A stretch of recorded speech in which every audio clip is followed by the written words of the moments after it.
The first step in full-depth reclamation sampling is to identify and mark the approved sampling location based on the sampling plan. A square area, typically 300 by 300 mm or 500 by 500 mm, is marked on the existing pavement, and the shennage and location details are recorded. Next, the perimeter of the marked area is cut using a pavement saw to create clean edges and prevent unnecessary cracking of the surrounding pavement during excavation.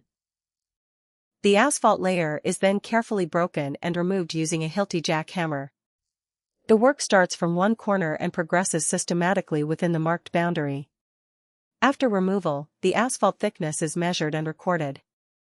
The excavation continues through the base and sub-base layers using the Hilti jackhammer with controlled, light blows.